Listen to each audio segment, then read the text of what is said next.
Дмитриев Роман Михайлович, советский борец вольного стиля, олимпийский чемпион, чемпион мира и Европы, шестикратный чемпион СССР, один из лучших мировых борцов первой половины 1970 года. Перечисление титулов заслуженного мастера спорта можно продолжать много и долго. Одно ясно: Роман Дмитриев оставил глубокий след в истории не только Республики России, но также всего мира. Путь Романа Дмитриева в большую борьбу начался в 1968 году с победы на чемпионате СССР среди юниоров. Спустя год ему не было равных уже на чемпионате Европы. 31 августа 1972 года Роман Дмитриев навсегда вписал свое имя в историю мирового спорта, победив на Олимпийских играх в Мюнхене. Легендарный спортсмен еще раз доказал всем, что является лучшим борцом планеты в весе до 48 килограммов. Но все началось задолго до его профессиональной карьеры. Чурапча. Здесь мы все начинали. Такие слова предварят фильм восточно-сибирской студии кинохроники 1970 года. Именно здесь начались тренировки юного борца, ставшие известными на весь мир под руководством Дмитрия Коркина. Это первые шаги в большой спорт. Тогда мальчики запомнили на всю жизнь. Об уникальных методах школы Дмитрия Коркина до сих пор ходят легенды. На его тренажерах оттачивалось мастерство и закалялся дух спортсменов. Благодаря его тренировкам на дорогу большого спорта вышли такие мировые борцы, как Роман Дмитриев, Павел Пинигин, Александр Иванов. Роман Дмитриев остается легендой спортивных достижений. По нему пишут книги, снимают документальные фильмы. Одной из таких книг является новое издание под названием «Мои тетради». Книгу о детстве величайшего борца редактировала и сама иллюстрировала супруга, вдова Романа Дмитриева Антонина Сафроновна. В основном эта книга предназначена молодым юношам. При том, как он далеким Жиганский, те годы советские, 60-е годы, ковал себе характер. И потом очень хорошо, то, что он сам написал, это все сохранилось. И мы запись, эту тетради нашли, пройдя 50 лет. У Александра Гавриловича Тылдера он перед смертью передал. И мы вдова это сегодня выпустила книгу. Сама иллюстрировала, написала. Патриоту Якутии 7 марта 2024 года исполнилось бы 75 лет. Светлая память о величайшем спортсмене и о человеке с большим духовным богатством жива в памяти якутского народа. В его родном Жиганском Улусе в этом году откроют свои двери этнокультурный центр и большой спортивный комплекс. В Якутске в училище спортивной подготовки Олимпийского резерва проведут ремонт на сумму в 130 миллионов рублей. Прежде всего мы уделяем внимание развитию родного для Романа Михайловича Улуса, Жиганского Улуса, где строятся социальные объекты. Совсем скоро ведется эксплуатацию культурный центр, и до конца текущего года будет возведен спортивный комплекс, которому будет присвоено имя Романа Михайловича Дмитриева. Здесь, в городе Якутске, тоже ведется большая работа.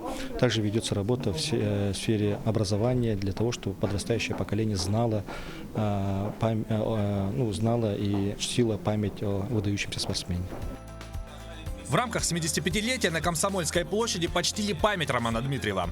На торжественном возложении цветов приняли участие его родные, друзья и почетные гости. Как мы знаем, Роман прожил свою жизнь очень плодотворно, не только в спорте, но и на руководящих должностях. Был заместителем министра по молодежной политике и спорту, а также депутатом парламента Илтумен. В 2021 году было у нас распоряжение главы Республики Саха-Якутия о проведении мероприятий, юбилейных мероприятий Романа Михайловича Дмитриева. В рамках этого сегодня изданы книги «Наука побеждать», фотоальбомы. И, конечно же, вот эти мероприятия входят. Много теплых слов прозвучало в память о легендарном якутском чемпионе и на торжественном собрании общественности в Театре оперы и балета. Гостям показали спектакль «Сулус Булан Умайдым» о Романе Дмитриеве. В 2011 году присвоено имя Романа Михайловича Дмитриева училищу Олимпийского резерва. И вот в 2015 году на третьем международном турнире памяти Романа Михайловича Дмитриева мы открыли музей спортивной славы училища Олимпийского резерва, где рассказывается о наших спортивных достижениях наших учащихся, выпускников. У нас всего посетило за эти годы 16 665 человек. Дети узнают об этом, о жизни. Это есть пример его спортивных достижений на уровне не только России, Советского Союза, Европы, мира и Олимпийских игр. С 2011 года в Якутске ежегодно проводился всероссийский турнир среди юниоров в память Романа Дмитриева. С 2013 года он приобрел международный характер. В 2024 году данный турнир проводится уже в 10-й раз. Около 270 спортсменов из 12 стран и 16 регионов России поборолись за звание лучшего в спортивном комплексе «Триумф». Призовой фонд составил 2 миллиона рублей. Для победителей были подготовлены медали по 3 категориям, а чемпиону – богато украшенный пояс. Международный опыт всегда нужен и старт. Этот турнир всегда вошел в международный календарь. Все ведущие борцы приезжают сюда бороться. И вот настал тот день. Спортсмены и спортсменки из различных стран приняли участие в турнире. Состоялись предварительные поединки в разных весовых категориях. После поединков спортсмены делятся своими мыслями касательно самого турнира. У них достаточно хорошие тренировки, очень сильные девочки, что физически, что техника есть. Очень грамотно борются, заметила. Вот. Ну, наши якутки тоже не отстают, конечно, но все равно, если человек тренируется, то, в принципе, хорошо и борется. Это сразу видно на ковре. Практически все участники и участницы соревнования желают друг другу бороться без травм. Их главный девиз мероприятия – «Пусть победит сильнейший».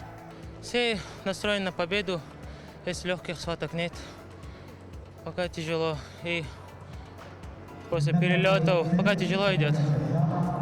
Так, сейчас должен за выход в финал Саха бороться.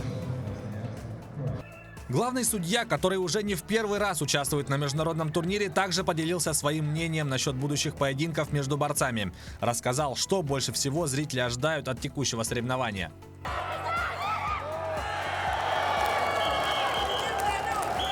Красивую борьбу показать, что зрители здесь понимают борьбу в Якутии, чтобы они удовольствие получили от этой борьбы. Ну, а нам, судьи, чтобы хорошо поработали ребята. Я в них не сомневаюсь, потому что лучшие судьи собрались здесь со всей России. Большинство сборных команд участвовали на турнире уже не первый раз. Именно наши страны СНГ, ближнее зарубежье здесь участвуют. Ну, у ребят, естественно, Республика Иран всегда выступает. И в прошлом году очень хорошая была команда. Поэтому на этот турнир мы стараемся всегда приехать, всегда выступить. Так что очень хороший турнир, очень приятно быть в Якутии. Полуфинальные и финальные поединки начались на следующий день. Как отметили сами борцы, среди соперников слабых не было. По итогам второго дня соревнований якутяне получили 4 медали. Таким образом, в копилке республики оказалось 1 золото, 1 серебро и 2 бронзы. Состав участников очень сильный. Это говорит, что в мандатной комиссии прошли 3 мастера спорта международного класса. Они представители по женской борьбе. И также по юниорам тоже есть очень хорошие спортсмены, представляющие свои команды, а также состав сборной команды России тоже участвует, поэтому состав очень сильный. Юбилейный международный турнир прошел на высоте. Сборная команда Якутии по итогам соревнований завоевала 2 золотые, 1 серебряную и 5 бронзовых медалей. Роман Николаев, представивший Вилюйский район, выиграл в финале со счетом 12-0, став чемпионом турнира в весовой категории 79 килограммов.